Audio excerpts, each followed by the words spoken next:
you say Batman to people, and these people remember, and they would get like a smirk coming across their face and a twinkle in their eye because they knew that we were, they could never know, are we really saying it like it is? Or are we putting them on?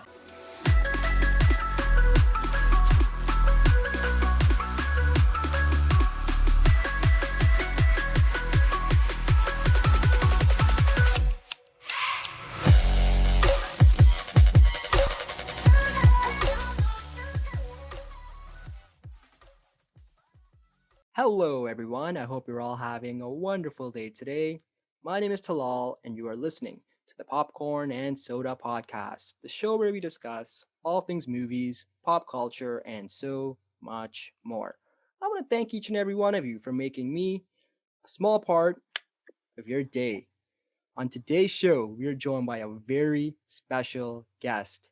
He is one of the most iconic TV and film pop culture figures of all time. You know him as Robin, the boy wonder on the global smash hit of the 60s, Batman. Not only is he a hero on the screen, but also one when his cape is hung up. His charity work and immense love of animals has resulted in the non for profit Gentile Giants Pet products. On the show today, the legendary Mr. Bert Ward. How are you, Bert? Hello, citizen. We love it. That's amazing. How have you been, Bert? We're living in such a crazy world right now. How's the last year been for you? I think it's been challenging, but my philosophy is the first 100 years are always the hardest. So after that, it's pretty smooth sailing. There you go. Wise words from Boy Wonder himself. Thank you so much for coming to hang out on the show today. We appreciate any time of us. Bert, you're one of the very few people that can truly say they were part of something that changed an entire genre and truly became a global sensation. And this is before social media. This is before internet. This is before Zoom calls. Before This we is before Super Bowl, even, believe it or not. This is before the Super Bowl as well. And hey, before we deep dive into all things Batman, I am so fascinated by your story. Where does this all begin for you, Bert? Did you grow up wanting to be an actor? Where does your story start? My father had a philosophy of what he called an early work ethic. So I started working at age 2 as the world's youngest professional ice skater in my father's traveling ice show, which was called Rhapsody on Ice and was a predecessor to the Ice Capades. And it was a touring show. And in fact, it's funny because, it's very hard to remember things when you're really young. But I do have this memory of as a child, and, again, 2 years of age, my skates were like this big. Um, where they would introduce me, and I would come out with 2 professional skaters, ice skaters, and they each one would hold my hand, and they would skate around this big arena because they played big arenas. Mhm. And everybody would clap like, "Oh, that's good. Look, a 2-year-old actually skating." And then after going all the way around, they would let me go, and I would skate by myself, and people were going nuts. How could a 2-year-old child skate frontwards and backwards around this arena? I just remember the bright lights on me. You can't see people in the audience because the light is coming from there, Mhm. but the light is just saturating the stage. But I just remember the tremendous amount of sound. You know what I mean? And it was just absolutely beautiful. It was wonderful. It was great. So I started working at age 2, which I thought was a little young, don't you think? Age 2. Maybe a little, yeah. And later on, my father sold the show, and he moved us to Beverly Hills, California, which is famous, well-known city. I grew up there, going to school there, and a lot of the kids that lived in that area, their parents, were in the movie business, and I wanted very much to be an actor. As I grew up, I was studying professionally, and I also, when I got to UCLA, I studied professionally, and at UCLA as well. And on the weekends, my father had gotten into real estate, and I would do what they call sit on a house, which means really you just wait there when they have an open house for people to come in and welcome them, and just hi, Yeah. how are you? around, and if you're Like the interested, pleasantries and all that. exactly. And one of the people that came to one of the houses was a producer, a real producer. And I guess because I'm friendly, I got talking to him, and I said, "Gee, this is such an amazing opportunity for me to meet you. Would you be willing to take a few minutes and let me just do a scene for you?" And Oh, I think he was surprised and said, "Well, fine, a really nice man." And I did a scene. He said, "Yeah, that's pretty good." He says, "I'll tell you what, I'm going to send you to an agent." And because in show business, if you don't have an agent, you really can't get very far. yeah. So I went to see this agent. Now, the agent, on the other hand, he had a slightly different attitude. His attitude was, "I can't but work for the actors I've got. I would never see anybody else, but because this producer called me, I had to see you. But don't expect to work for a year. And if you do work, you might get to say one line." Very reassuring, right? Very encouraging, right? So, but that's okay because at least it still was an opportunity. So I went back to my home. I was at the time living right near the beach in Santa Monica, California. Beautiful weather. I used to walk on the beach every day. And so it was a couple of weeks that went by, and I got a call from someone at his agency who said, "There's something going on over at 20th Century Fox. We have an appointment for you tomorrow at 4:30 to go to the studio. And when you get there, just give them your name and they'll tell you where to go and who to see." So I said, "Well, can you tell me anything about it?" And they said, "No, honestly, I just don't know anything about it. All I know is that they're looking for a young guy." I said, "Okay." So the next day I went over to 20th Century Fox, and sure enough, boy, I remember driving up there, and they said, "Oh, okay, yeah, we have your name. Go park there, and then you go to this bungalow." And I did that, and I went in, and then they said, "And who are you?" And I said, "Oh, my name is Bert." And they said, "Okay, well, hold on a minute, and I'll let you meet the casting director." So I met the casting director, who was very nice. He asked me a few questions, and then he said, "Would you like to meet the executive producer?" Now, not having ever been on an interview, okay, even though I'd studied, I'd never really done anything. And I'd never been on any kind of an interview. Right.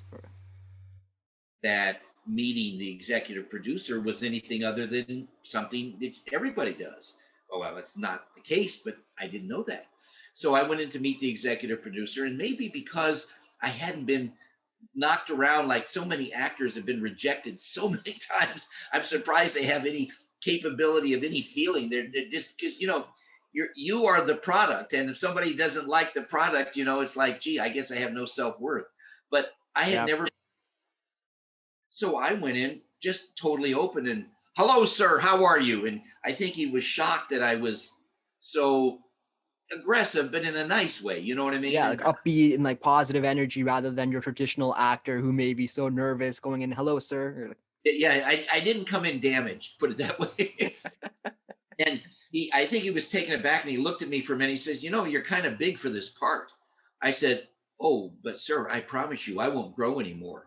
And he laughed. I mean, like, how can you stop from growing, right? And he said, "Talk to me a couple of things." And then he said, "Would you like to do a screen test?" I said, "Sure." Again, I figured everybody got to do a screen test. Well, that's not exactly true no, at all. definitely But I not. did. So I left, and then it was, I guess, a week or two later that I got a call to come in on a certain day, and I went in, and the first thing that they wanted to see was some athletic ability because they wanted somebody that was athletic. Well, I've always been very athletic my whole life. And I was also a brown belt in karate at the time. Karate had really just come to the United States in 1959. And here this was 1965. And, a lot of people had never even heard of it. So Hmm. I did some falls and throws, which, believe it or not, my screen test for that portion is on the internet It's on YouTube. Yeah, check it out. with my hand, which is something people hadn't seen at that time. And so I did that, and they said, "Okay, well, we have some dialogue, and you're fine in the clothes that you're wearing. Just come on in. We're going to introduce you to another actor." And they introduced me to Adam, and they said, "Here, you guys can go over some lines." And they handed me a single sheet of paper, and they handed him one too, and both of they were the same, where they said nothing about a name of a show. It Hmm. just paragraphs. And at the top of the paragraph, it said Bruce, not Bruce Wayne, just Bruce. And then the paragraph that I was supposed to do just said Dick, not Dick Grayson.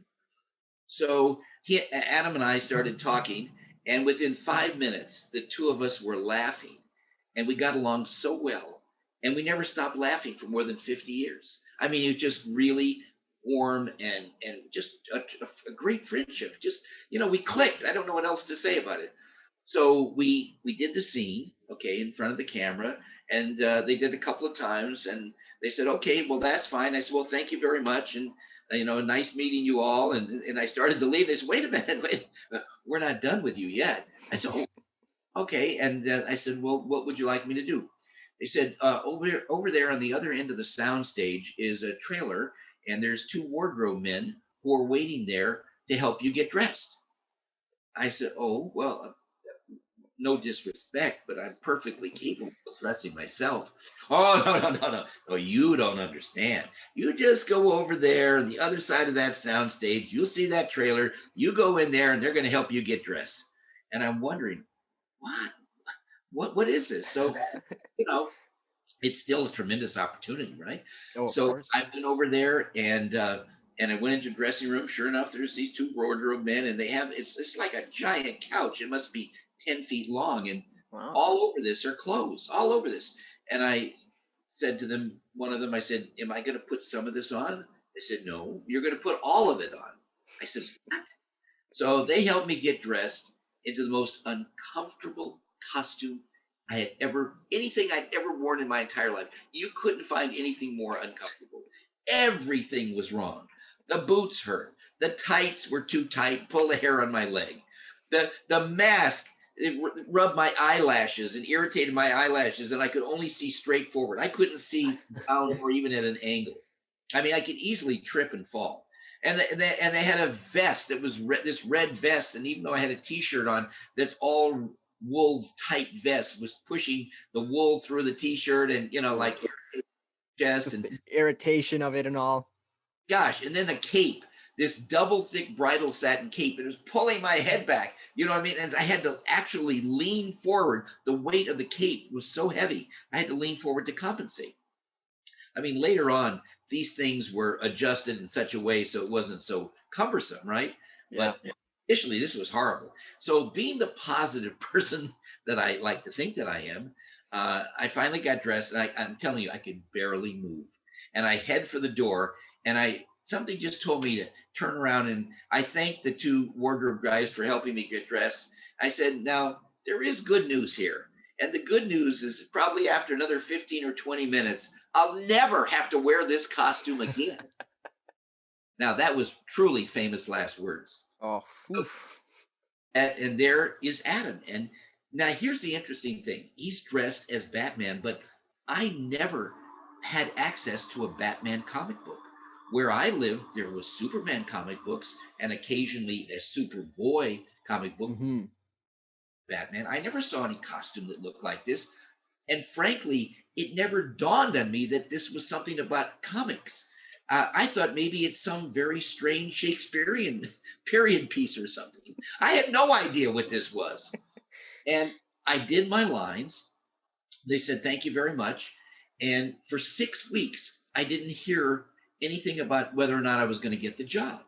But after the second week, I got calls from the studio maybe once a week where they would say, "Oh, what's your shoe size?" And then, "Oh, 7.5." "Oh, what's your hat size?" "Well, I don't wear a hat." "Well, go get your head measured."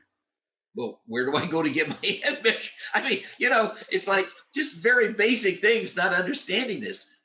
And so at the end of 6 weeks, I got a call from these agents, the ones that, were not terribly excited about representing me. And they said, listen, we want you to come in and we're going to go ahead and sign you. I said, well, great. Now I'm going to be formally represented because I didn't have any contract or anything. They just said they were going to, take me on and send me out on interviews. So I went into the agent's office, and I remember very clearly they had all these contracts on the table, and I sat down in this chair and picked up the pen, and I looked at the contract because I wanted to read what it was. Yeah. 20th Century Fox Studios at the top. I said, wait a minute. I came here to sign agency contracts. They said, no, no, no, no. These aren't agency. This is your contract to sign you've got this part as Robin in this TV series called Batman. I said, really?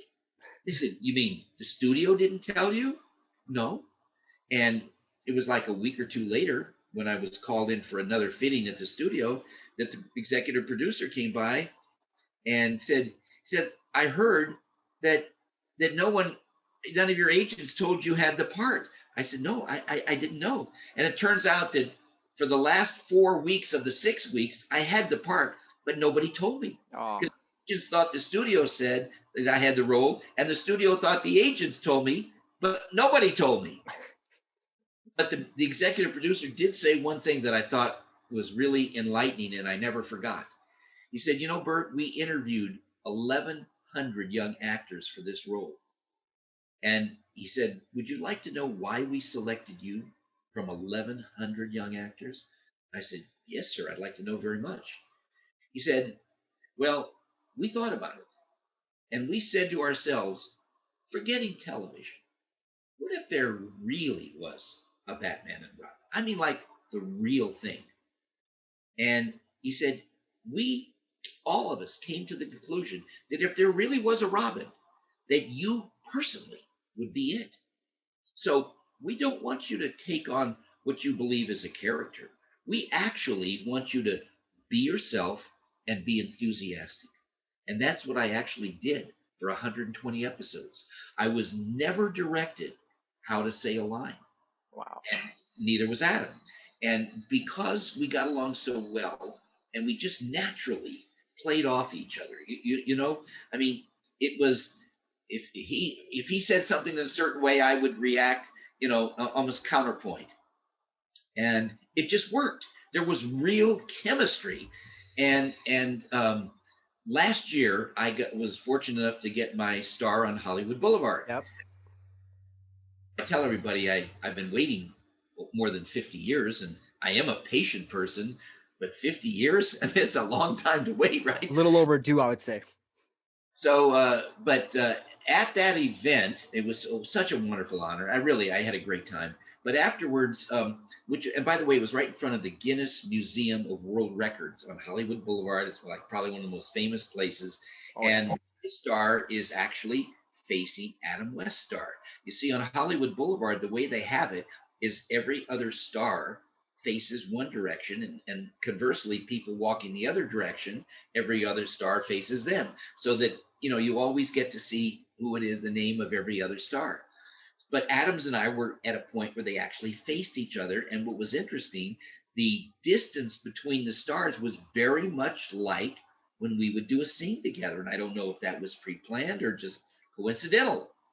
But right after that event, around the corner, I kind of like threw a party for the people that attended, and some friends and other people in the industry, people that had come and spoken on my behalf and introduced me. And there at that party was the director, Robert Butler, from the pilot episode, which is the first I shot. And with the pilot, usually they'll give the director a lot more latitude, in other words, more time, because this is like the showcase show, right? This has got to be like the best one type of thing, because this is the one that they used basically to sell it or not sell it. Yeah, to shop it around. So he was there, and I met him. I hadn't seen him in 55 years, right? I mean, 55 years.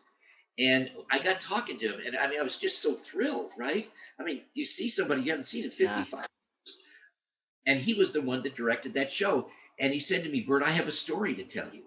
I said, really? He said, yeah. He said, when I was hired to do the pilot, to direct it, the executive producer, William Dozier, came over to me and said, we just hired this young kid to play Robin. And he's never done anything. He may have studied, but he's never done anything. And we frankly don't know how well he's going to work out. So would you go talk to him and see if you feel that you can work with him? Okay. And I do remember, while they were lighting the set, he came over to me. He said, Bert, hi, and he introduced himself and said, can I talk to you for a minute? I said, sure. And we talked for a few minutes. He said, thank you very much. And I never thought about it, right? But I didn't realize, he told me the story, that he went back to the executive producer who said to him, well, you think you can work with this guy? And he said the nicest thing. He said, let me tell you, this guy is such a natural. He is such a talent that when you see talent like this, you stay the heck out of the way. Okay.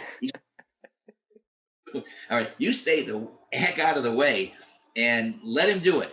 So I was never, nobody ever directed me other than to say, okay, well, now in this scene, you're in front of the Bat computers, or this scene, you're in the Batmobile, or this scene, you come up and you stand here. I mean, yes, they would give you stage direction, but not acting direction. And kind of a thing I think you might find interesting in your listeners is that in one of the first scenes that I did, Batman and Robin drive up to this, well, it says warehouse, but it's supposedly outside of a museum. And we gotten a tip that the Riddler might be trying to rob the museum director.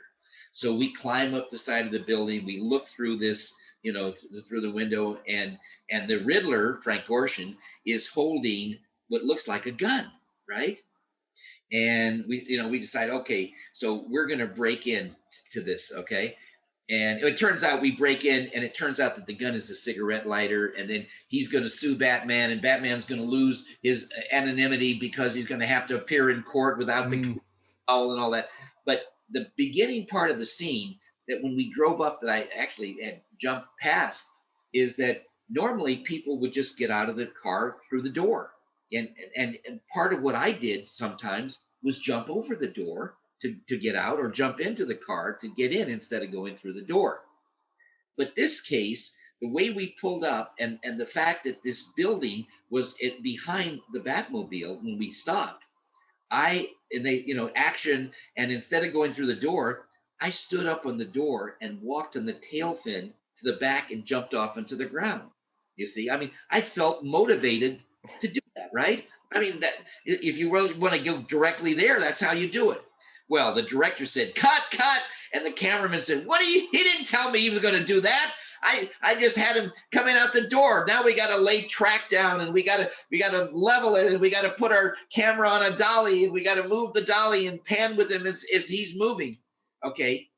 But they did it. And the director later had said to me, he said, Bert, what you did was priceless. He said, if I had directed, I would have said, just come out of the door and walk there. But no, you stand on the door and walk to the tail fin and jump down. He said, that's priceless. That's original. That's, natural. Well, what I didn't know was that the builder of the Batmobile, George Barris, he was there with 3 of his assistants to keep polishing. And he was having a heart attack that I was walking on the top of the fin that could have easily gotten dented, could easily have cracked, whatever, right? And messing up his 30-coat paint job. All right. He was hysterical with me. I didn't know that, right? I'm just doing what's natural. Yeah. Now, it turns out that the director calmed him down, so he didn't really get to me, because don't leave my actor alone. Don't you, he's ruining my paint job. But that's to give you a little bit of what it's kind of like on a set. Although 99% of the time, you sit for 45 minutes while they light a shot, try to out that there's something wrong with the camera, one of the lights doesn't work, or something doesn't light correctly, or now the sun is moved, or this or that, right? You wait and you wait and you wait, and then you work for 30 seconds. And then you wait and you wait and you wait and you work for another 30 seconds. Or maybe you work for 45 seconds if it's really a big scene, because everything is done in pieces. And so, it's like, for me at 20 years old, going to be 21, it was like a different world. I mean, I'm used to being out and, very athletic and doing things. And all of a sudden now, the majority of it, which was shot inside, I'm on this ice cold sound stage where the youngest person on that set besides me is Adam, who's 17 years older than me. And all of the crew are, they have these top pros. I mean, they got the best of the guys are all in their 60s or 50s. I mean, these people have been around shooting movies and series forever. I mean, that's what they do. They get the guys that are the best of the best, and they use them over and over. So for me, in a way, it was a little kind of lonely, to be honest with you. But things changed after the show came out, and I went and made my first appearance, personal appearance, which, by the way, because Adam West that weekend was in New York, filling Shea Stadium, right? Filling the stadium, right? Wow. And I went to Washington State to a store.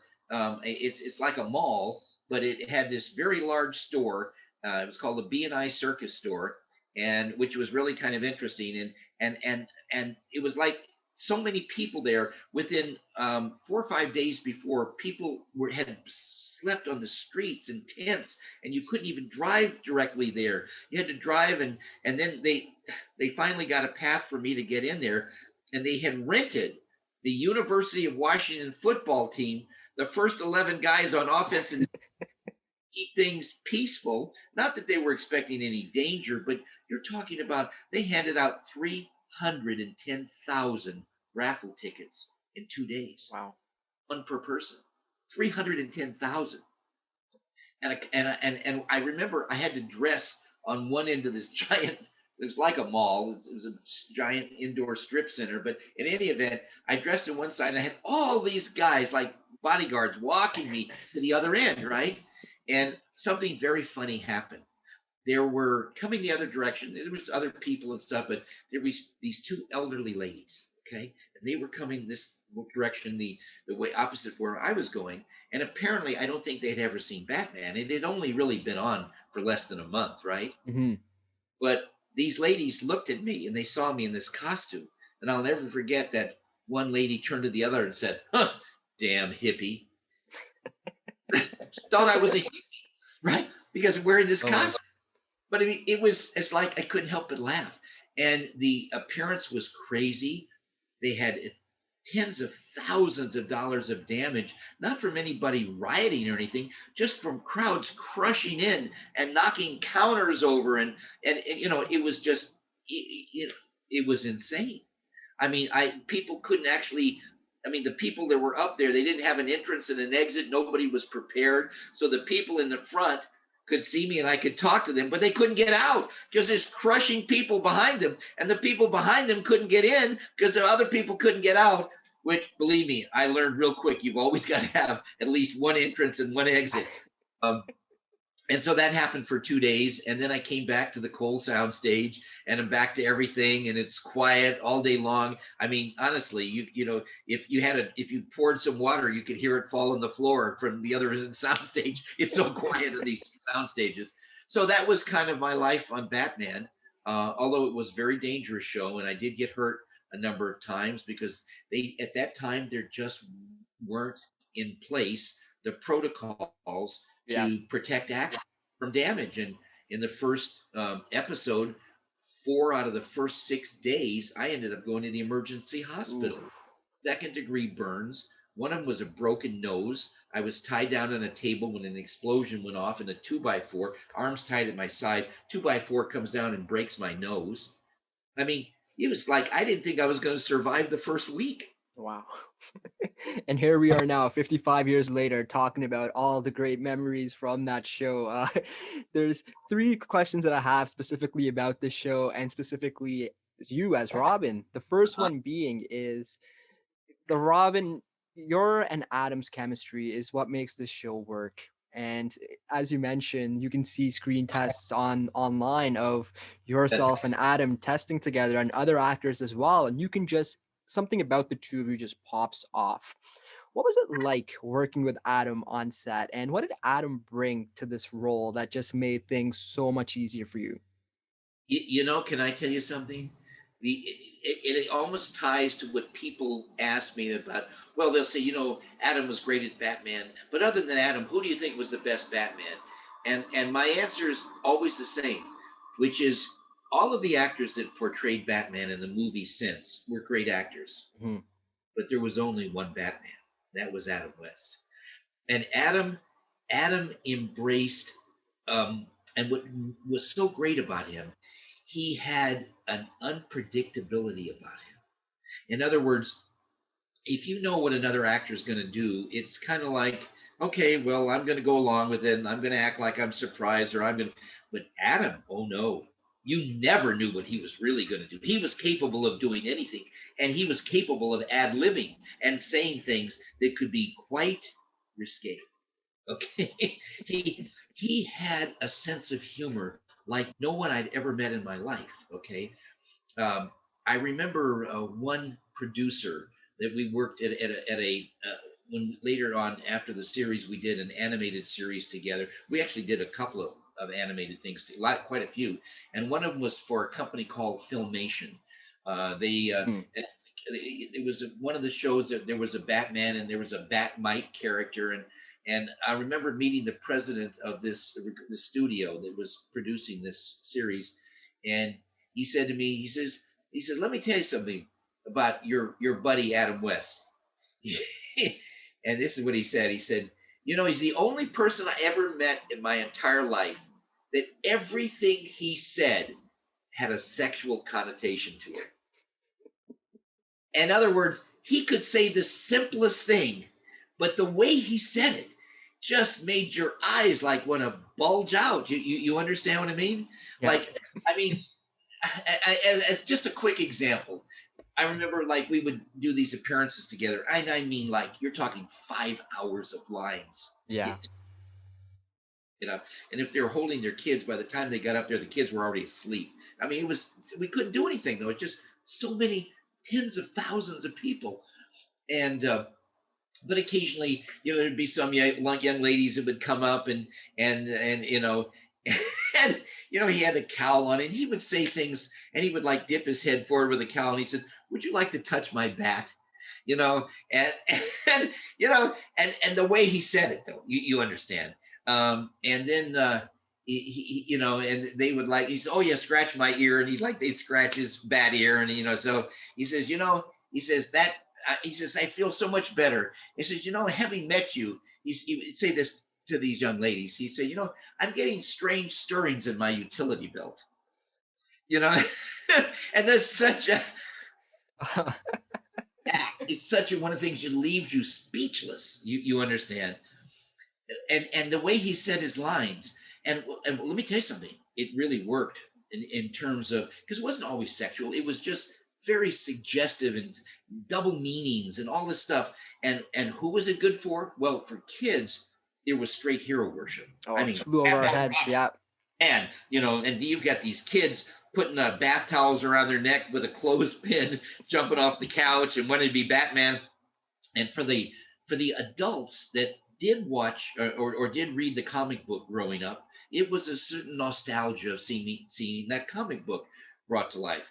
But when we did our show in the 60s, that was a period of time in American history where the younger crowd, the teenagers and the college kids, nobody wanted to be inside. I mean, everyone wanted to be Yeah. outside, cruising the outdoor restaurants, you know what I mean, in their cars and revving their engines up and everything that you kind of think out of Greece or something. I mean, that was the period of time. It was a different time altogether, right? Before the internet and everything, and it was just hippie central, and people just wanted to express themselves Our and be out children, there. the love, all of this stuff, and the big concerts, you know what I mean, Hmm. and stuff like that. But to get them to stay in and watch television was almost an impossibility.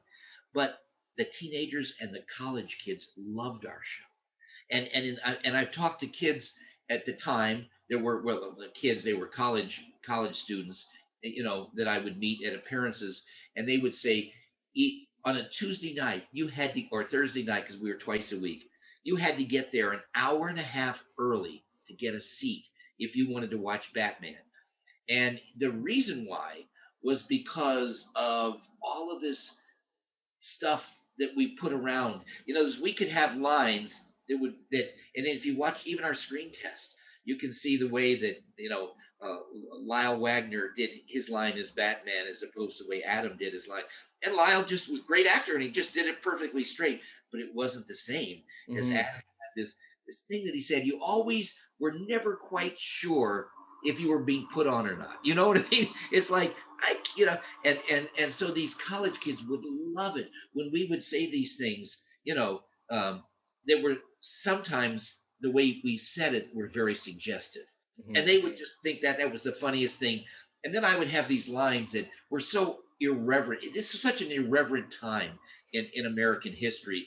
I mean, for example, you would never say to your father or your guardian, "Gosh, you're right." Nobody would ever Yeah, say it's some of those yeah.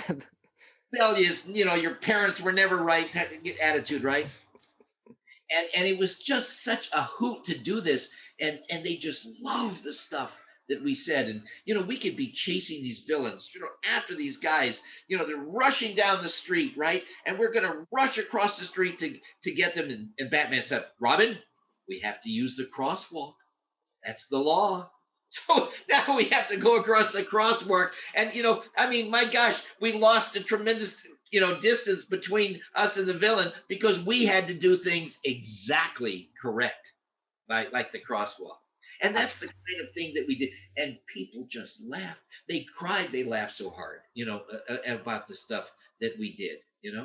Absolutely. And from Batman, I think equally as lovable and equally as important to the growth and popularity of the show was Robin yourself. One thing that's so iconic about you is all those holy jeepers Batman or holy whatever Batman. Were those improvised? How did that go? And what flair did you bring to this character that you weren't familiar with before? Well, first of all, they were scripted, but not all of them made sense because you have to understand we had 32 different writers on Batman. Wow. Script takes quite a while, believe it or not, for a 30-minute show. Maybe it could take 2 months. So having 120 episodes, they had to have quite a few writers, and those writers were back to back doing shows. But not all of them had that same feeling of the style that the other ones did. In other words, some Mhm. really were into the camp thing, and others were just writing what they thought was a television show. So we had to spice it up. So I was allowed to make suggestions and changes as if I felt something wasn't right, and Right. and I changed a lot of things and said a lot of stuff.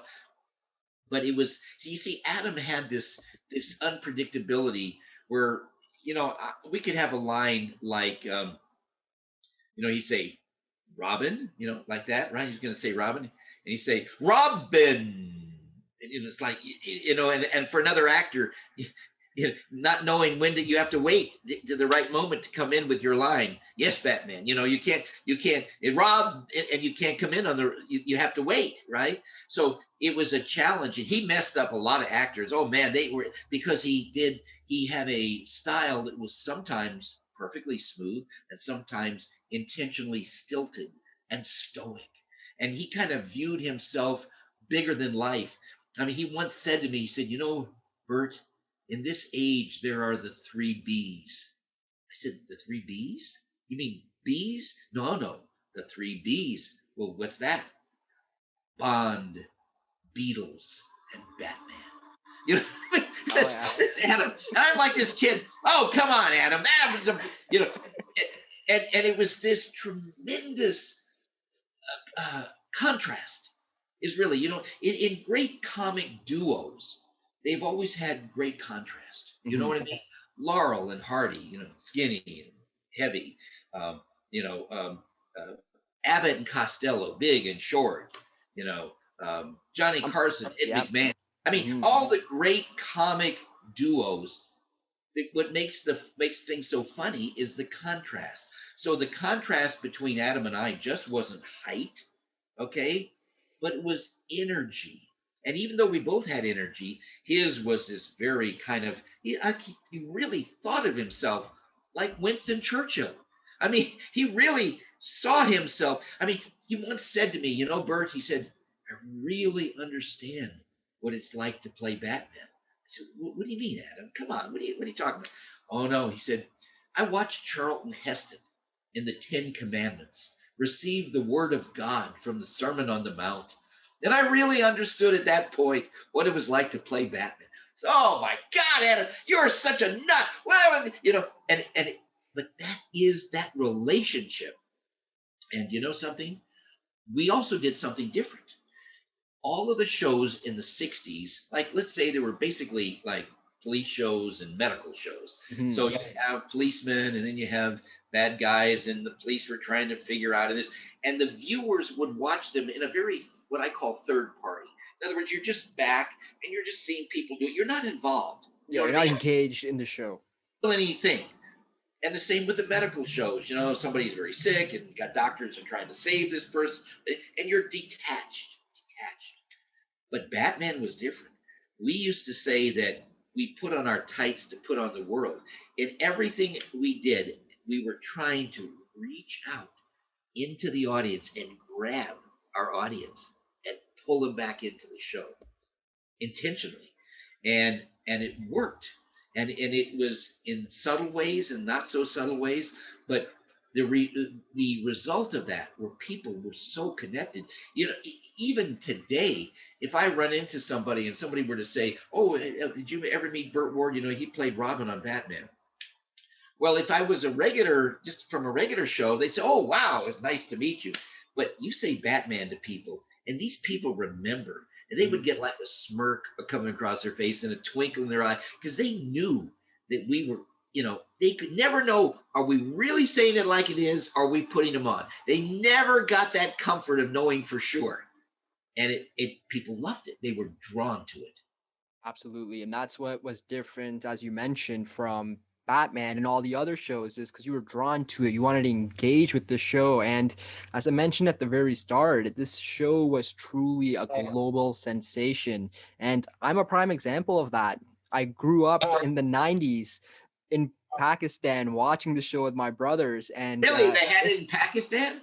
they had the reruns in Pakistan. Yep. And I was too young to know what you guys were talking about, but I was watching this action and I'm just drawn to it. And you see these colorful figures. You see Cesar Romero's Joker, Frank Gorshin, yourself, and Heir it to the just, Penguin. of Yes. course, Julie Newmar, and it just shows you how this show affected so many different people on so many different levels. And in a world today where superhero movies and comic movies reign the box office, and that's pretty much our modern day mythology, you guys were doing this 55 years ago. What's the legacy of this show, Bert? We call it. It's a term in the industry called evergreen, meaning that you can watch it at any point, and although things are more modernized, nevertheless the heart of the show comes across. And I can't tell you how many adults have said to me, I watched Batman growing up, and where I lived, it was a pretty rough city, and I could have ended up doing some bad stuff. But because I watched Batman, I turned out that I'm in law enforcement, or I'm a firefighter, or I'm doing something positive, you Yeah, know. And we inspired people to do great things, to be bigger than just what they think they could be. absolutely. Uh, as I mentioned earlier as well, there's a lot of various different layers to you, and you have a very interesting life. And one thing that a lot of people may not know is you had a very strong relationship with Bruce Lee. Uh, we all know Bruce Lee the legend, but what was Bruce Lee the man like, and how did you guys meet? Well, what's interesting is that he and I lived in a complex that was, actually very close to each other, and we got to know each other. And I actually sparred with him. That's where you fight, but you pull the punches. And Yeah, he trained 8 hours a day. I'm telling you, it could be Christmas Day, and he trained 8 hours a day, and very fast and very quick, and very confident and a wonderful personality. He had this smile that it makes you laugh. I mean, and we got along well. I remember that one time we went to dinner down in Chinatown in Los Angeles, and his wife Linda, and at the time his son Brandon, okay, who grew up to be an actor and then had a very tragic accident, but Brandon was 6 months old at the time, and it was great knowing him and great sparring with him, and then what happened? The same executive producer, William Dozier, that was producing Batman, was producing a show called The Green Hornet, and he was cast as Kato. And because that show was going to air in the fall of '67, hmm, that he, because being the executive producer, he used our show to kick off the introduction of the Green Hornet and Kato to people. You see, So they brought him in on an episode of our show. Actually, they did two things. One, going up the side of the building and the window opening, and there was, um, Cato and the Green Hornet. But then there was an episode, and a piece of trivia for your listeners and viewers is that, of course, we all know that Bruce became the most famous cinematic martial artist in history. Oh yeah. Well, what's really a great piece of trivia is that Bruce Lee's first film fight scene of his career, and obviously became the most famous martial artist of all time, but his very first fight scene that he did on camera, on film, was fighting me on Batman. And that was the very first. Wow. And they didn't want it to, you see, Batman, everything was stylized so that you could have violence, but it wasn't violence that anybody was ever Yeah. hurt, blood. I mean, it's something that you can have, a chair could be picked up and knocked on somebody's head and they fall down in 2 seconds, they're up again, that kind of a thing. So it was stylized, and so that it would be acceptable for all ages. You still have action, you still have violence, but it's in a kind of a contained way, so to speak. And so the fight scene I had with him had to be in that style. You understand? Hmm. And like I hit him, and then he kicked me, and I rolled over this table and desk, and I mean, it was, and it was great. It was great, and it turned out wonderful, and it was a wonderful thing. And years later, I would see him some of these martial arts tournaments and stuff like that, and he uh, he was very, very confident, but he had reason to be confident. I mean, he really could do everything you saw. I mean, he really could do it, and he trained, and yet he was a very loving father and to his child and his wife, um, and he just he made you laugh. I mean, I could say something to him, and we got along well.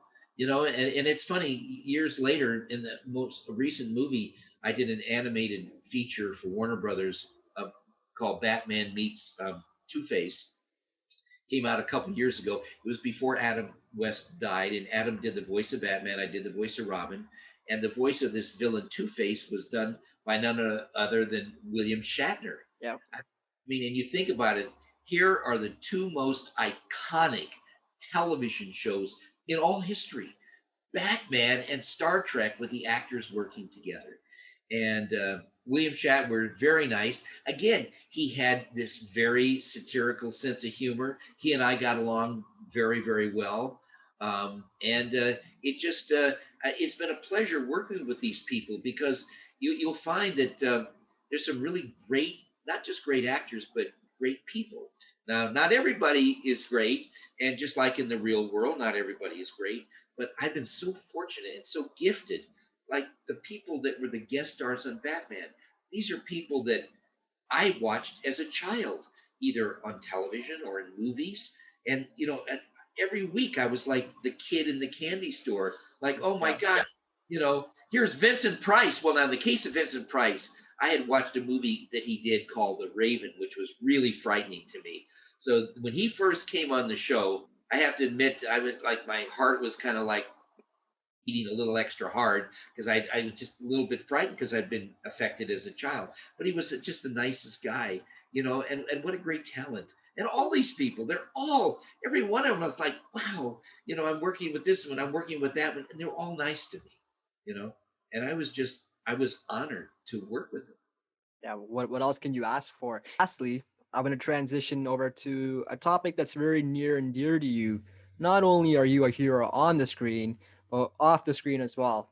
Your love of animals, especially dogs and cats, is so admirable, which leads to your amazing non for profit Gentle Giants Pet products, dog and cat food.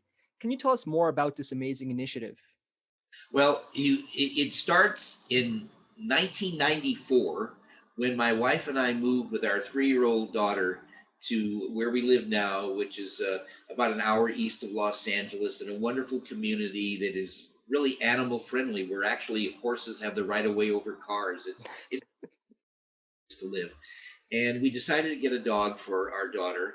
And I'd always liked Great Danes. and my wife had grown up with Irish wolfhounds, and we started looking around, and we heard about a Great Dane that needed to be rescued. And well, rescued from what? Well, the owner was traveling. There was somebody that was feeding the dog and would forget sometimes to feed the dog, and that needed to, get into a safe, loving home. And we took that dog, and it was given up to us, and we heard about another one. We took a second one, and then we heard about other Great Danes that were in people's homes. There wasn't any what we perceived as immediate danger. Okay, and we didn't take those, and it was maybe a month later that we heard that all the dogs, these Great Danes that we didn't take, ended up, because the people did have to give them up, going into animal shelters, and then they were put to death. And Great Danes are gentle giants. Believe it or not, the bigger the dog is, the more gentle they are. And that's probably because if you have a little dog and they see a big human being, they're kind of like frightened of the size of a human being. But Right. you get a human being, they're not afraid of you at all. You're just a friend to them, a playmate. So I remember saying to my wife, Tracy, I said, I don't understand. We got to find, why are these dogs dying in shelters? And it turns out, we didn't know at the time, but we found out that dogs are rescued by breed. There are what they call breed specific rescues. So there is a Chihuahua rescue, there's a German Shepherd rescue, there's a Mastiff rescue, there's a Great Hmm. Dane rescue in most cities around the country. Well, in Southern California, there was only one Great Dane rescue, and the lady that had been running it had passed away. So now there was nobody rescuing them. So it was the first week in August of 1994 that I said to my wife Tracy, I said, we can't let these dogs die. How about just for a couple of weeks? We take some of these Great Danes so they don't have to die, and I'm sure in a couple of weeks we'll find somebody to take it over. Well, we didn't. And it's been 26 years, and we're still waiting for somebody to take it over. And by the end of August of 1994, we'd gone from the two that we had rescued to 102 additional ones in our Wow. house. 104 Great Danes living in our house with us. Plus, we had rescued from animal shelters and from some breeders that couldn't handle them 7 litters of puppies, 62 puppies on top of 104 Great Danes. Wow. Wife Tracy wasn't getting any sleep because the mothers had to nurse the puppies. And in the case of a Great Dane, because they're such a big dog, after they nurse and they get up and they have to go outside to go to the bathroom, you got to be careful that they don't step on a puppy because they could kill the puppy. Not intentionally, but they're not as careful as you'd like them to be. So she would go through all of this, attaching them to the mother, and one would pull off and attach, and this and that. And finally, she'd get the mother outside, and here would come the next mother and her litter. And the way it worked with so many puppies and mothers that she was trying to do, that by the time she got to the last one, it was time to start the first one again. So she was sleeping on our kitchen floor for weeks. Anyway, it over time, we first was Great Dane rescue, and then people would come to us and say, well, I've got two dogs. I've got a Great Dane, and I have this Irish Wolfhound, and I know you take Great Danes, so I guess I'll just drive the Irish Wolfhound to the shelter, and they'll put the dog to sleep. My wife and I would look at each other. Well, we don't really want that to happen. Well, just leave that Irish Wolfhound with us, or leave that Mastiff, or leave that Greyhound, or leave. And by the time before we knew it, my wife had redefined the term Great Dane. The new definition of a Great Dane is if it has 4 legs and a tail, it must be a Great Dane. So we ended up with 45 different breeds of dogs. We've rescued more than 15,500 in 26 years. Every one would have been put to death. We hadn't been there to save them. So with that background, what I'm really coming to is that those that we didn't adopt, we saw with large breed dogs, they have very short lifespans. I mean, Mastiffs, 6 to 8 years. Irish Wolfhounds only live 6 to 8 years. Great Danes, 7 to 9 years. And the ones that we didn't adopt, if we would lose one, I mean, we were totally devastated. We would sob. We were so upset. So my wife and I said to each other, there must be something we could do. And we vowed if there was a way we'd help these dogs live longer. And the first thing we did is by having so many dogs. They're 24/7. They're in your house. They're not in another building. They're not in another yard. They're in your house, in your bed, 24/7. Okay. We came up with a way to feed them and care for them that ended up being very different than the way people care and feed for dogs. But it added an average of 3 years to every dog's life.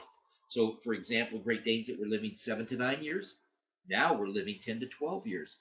And that was tremendous. But we decided, what could we do more? Is there anything else we could give them more life? So we decided, since we could afford it, we're going to go out and make the finest dog food that we could make just for our dogs. We never thinking of selling it. We just couldn't stand to see our dogs die so young. Mhm. So we went out and we went to make our food thinking, if we make the best food, maybe we could add another year to their life. But what happened is we found out something so upsetting to all, so upsetting we never got over it. And here's what we found out: that all the dog food companies and cat food companies know something the average person like us doesn't know, which is the more fat content you put in food, the hungrier it makes the animal. Mm. Human example: 10 years ago in Ohio, a man named Morgan Spurlock walked into a McDonald's. He ate breakfast, lunch, dinner, and a snack at that McDonald's every day for an entire month. Yeah, He ate supersize me. Yeah. supersize me. Exactly the same principle. And then we found out something even more disturbing: that not only did they fill the dog food with fat, but after the food was made full of fat, that then they would coat the outside of the fat of the dog food with more fat. Mhm. And let me just tell you something. You know how deadly that is? And this is not my opinion, but think of it this way. Would any of us ever take um, a can of bacon fat or chicken fat or turkey fat and pour it down our pipes in our sink at home? Would we do that? Well, of course not, because you know that unlike water that evaporates, animal fat coagulates, and when it hardens, Oh. so you pour that down there and you leave it a few hours, you're gonna have plumber come in and replace the pipes.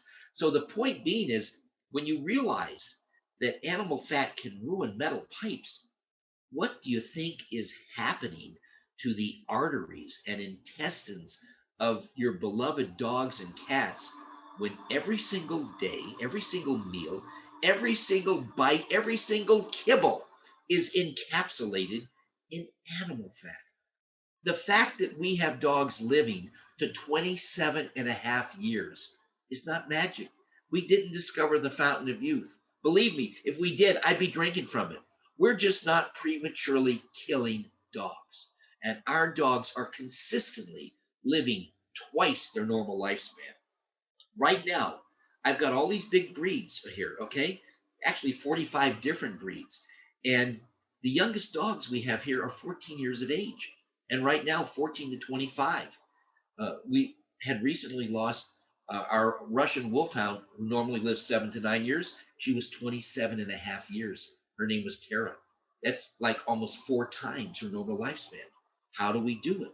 By making food that isn't coated and filled with fat, that has the proper nutrition, and something else that, again, I don't know how much your listeners know about it, but our food is non-GMO, meaning no genetically modified organisms.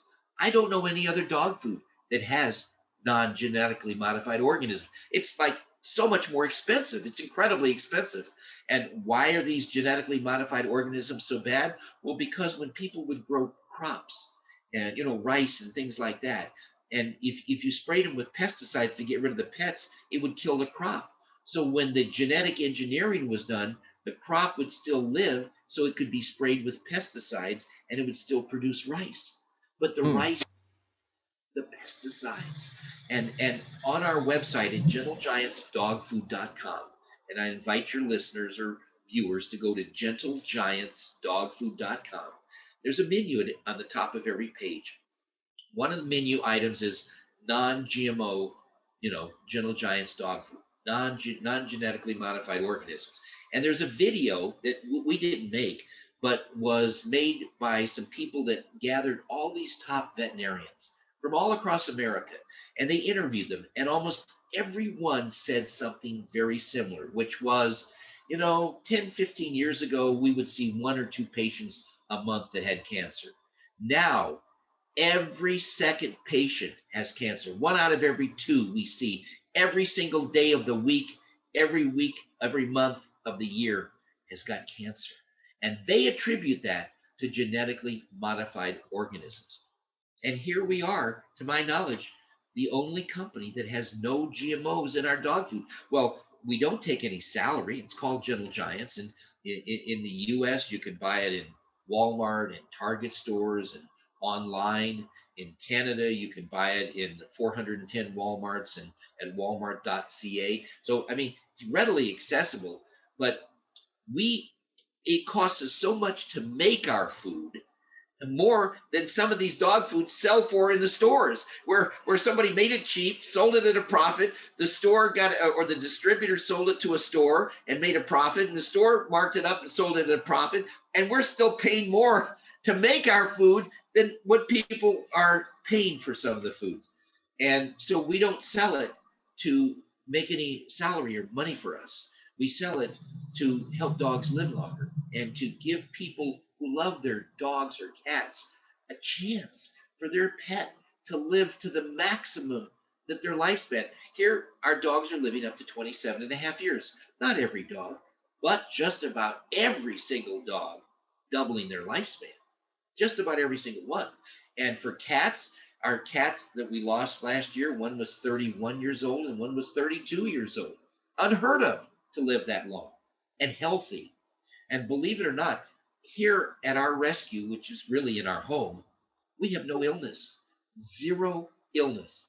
Our dogs go to a veterinarian every 3 years for a $10 rabies update. And the ones when we lose them, we don't lose them from illness. What has happened, like what happened with Tara, she went to sleep one night and she just didn't wake up. And if you're going to have to go, I think that's the best way to go. No suffering. So that's what we have. Gentle Giants dog and puppy food and Gentle Giants cat and kitten food. It's our charity and it's available. And people are writing to us. We have thousands of people that go to our Facebook page, Gentle Giants dog food and cat food and products. And I mean, you could spend weeks just going down on that Facebook. Oh, yeah. Seeing these interviews and things. And I just put one up on our website where a man, I don't know who he is. He just wrote to me. He said, Mr. Ward, I've been feeding my German Shepherd your food for 15 years. He just died and he was 23 years old. And every day of his life, he was healthy till he died. Well, my gosh, a German Shepherd, 23 years of age? It's unheard of. But this is happening. Absolutely. And that's amazing for everyone that's tuning in that would like to learn more about this amazing initiative or purchase food for their own dogs or cats, please visit gentlegiantsdogfood.com. As we wrap up here, the store that says shop our store, and it'll take him right to the store. And again, the key, and the other thing is we offer support and on our bags. And we have both dry food, in bags, and we have canned food in cans. And our personal phone number is printed on the back of every one of those bags and on the back of every one of those cans. We're talking about millions of bags and millions of cans that have our phone number. And just to tell you, about every single week, on average, 1,100 people contact us either by Facebook message, call on the phone, and they all have various questions about how to care for their dog or what to do, and is it time to go to the vet, or what should I do about this, or how much to feed, or what, how about dogs getting along. We deal with behavior problems, and it's all free. I mean, where in today's world can you get free help? Couldn't have said it better myself. That's amazing. As we wrap up with the great Mr. Bert Ward, it is now time for a segment I like to call the final act.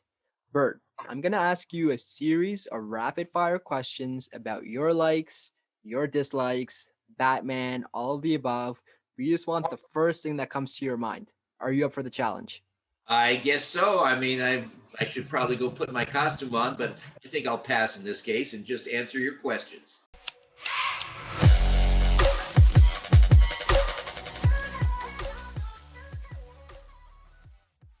What do you prefer more, movies or TV shows? Oh, TV movies. Uh, All uh, right. What do you prefer more, watching a movie at home or at a movie theater? Unfortunately, because of COVID, watching a movie at home All right. What is your favorite superhero movie, excluding the Batman movie? would be Batman the movie. All In other right. words, there aren't any. There's only Batman. I mean, there's all those other movies are great. Don't misunderstand me, but I mean, I have to be true to my character. All right, that's fair enough. Do you still have any mementos from the original show? Yes, I have a batarang, and I had my costume, but I donated it to charity, and it raised $500,000. There we go. This the gift that keeps on giving, Mr. Bert Ward. Describe the following in one word. Cesar Romero's Joker. Exuberant, Frank Gorshin's Riddler.